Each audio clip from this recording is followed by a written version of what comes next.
My name is Martin Asiedu Daten here. Your business is my business. To the details now, the producer price inflation for January increased by a monthly rate of 3.3% to 16.3%.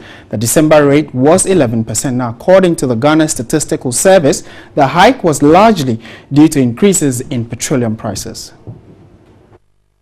The Producer Price Index measures the average change over time in the prices received by domestic producers for the production of their goods and services.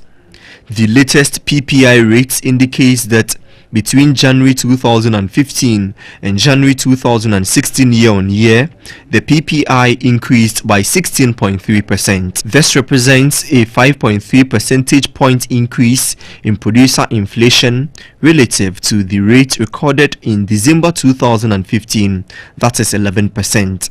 Government statistician Dr. Philomena Nyako gave further details of the monthly inflation rates for the three major subsectors of industry. For mining and quarrying, we had an inflation rate of 4.8% for December 2015 compared to 2.9% for January 2016. For the manufacturing subsector, we had an inflation rate of 3.7% in December 2015, and this moved to 11.4% in January 2016. For utilities, we had an inflation rate of 56.6% for December 2015, and the same rate was recorded in January 2016. The Ghana Statistical Service identified the close to 30% increase in prices of petroleum products effective January 1 as one of the key variables which contributed to the sharp rise in the PPI rate. In January 2015, the inflation rate for the utility subsector was 15.8%, and this increased to 56.6% in January 2016, and this was as a result of the significant increases in electricity and water tariffs.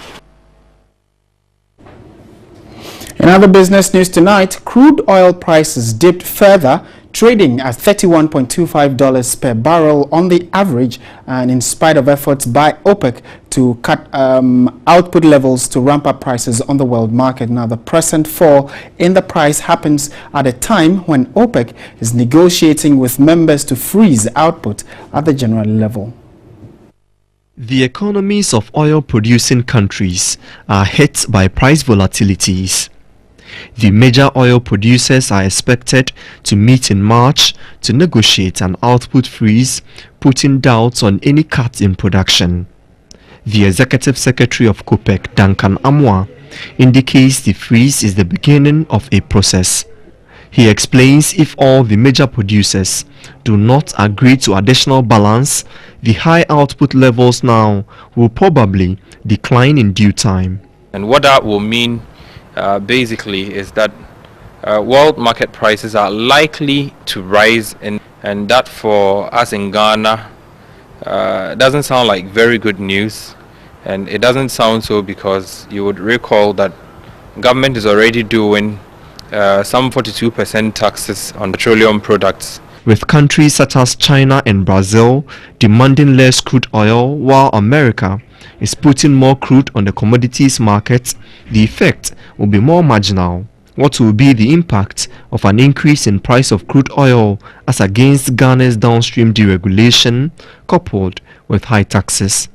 Chances are that we may end up selling way higher than the sub-region. If things are not done appropriately, the deregulation will not only be thrown out of gear, but it will tend to serve us in a negative fashion. If one, the cedi dollar exchange is really not looked at to ensure that prices are stable, if the levels of taxes on petroleum are also not given a rethink.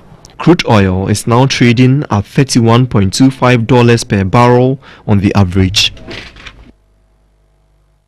Now, I'm sure you're aware that the President John Dramani Mahama will be addressing the nation tomorrow, and key among the things he will be talking about will be the state of the economy. And some Experts have already described the economy as gloomy. One of such persons is the Chief Executive Officer of Dalex Finance and Leasing Company, Kenneth Thompson, and he has attributed the gloomy state of the economy to excessive borrowing, lack of investment in the agricultural sector, and inequitable taxation. He was speaking at a forum organized by the Chartered Institute of Marketing Ghana in Accra. Touted as the fastest growing economy in the world in 2011, Ghana's economic growth has declined in 5 years, accounting for 70.9% to GDP in 2015. The chief executive of Dalex and Leasing Company, Kenneth Thompson, explained the country's agriculture sector has seen a downturn from 5.22% in 2014 to 0.4% in 2015 due to lack of proper investment in the sector. At the end of 15 years, for the Eurobond, it would have cost us 48 billion. And for this, if we had stayed in cities, it would have cost 18 billion. That's all I'm saying. Maybe somebody knows something I don't know. But based on the information I have, it seems to be very expensive. That's all I did. That's all I did. Because whilst a dollar loan may be cheaper now, remember that the cedi depreciates. And that's always been the problem with taking a position in dollars when you have a currency which is depreciating. If you have a stable currency, yes, that's not a problem. But if you have a depreciating currency, you've got to be careful if you take positions in dollars or any other foreign currency. He attributed the instability of the cedi to the country's overdependence on importation of food, placing the country as the second largest importer of tomato paste in the world, behind Germany. Ghana can only go forward if we focus on things where we have a comparative advantage. And the areas where we have comparative advantage is agriculture. And we should focus on producing processed and semi-processed goods for export. We could even look at including other services like tourism. That is the only way we are going to generate foreign exchange for ourselves. That's all I'm saying. And I'm also saying that we need to support agriculture. We need to support agriculture. We need to put infrastructure where we grow food. We need to provide seeds, we need to provide fertilizer, we need to provide education. We need to provide ability for people to go into large-scale farming.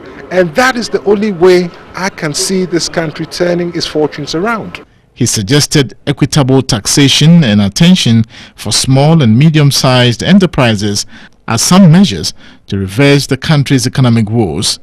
The forum was on the theme, "In the Abundance of Water, Ghana's Economy in 2016.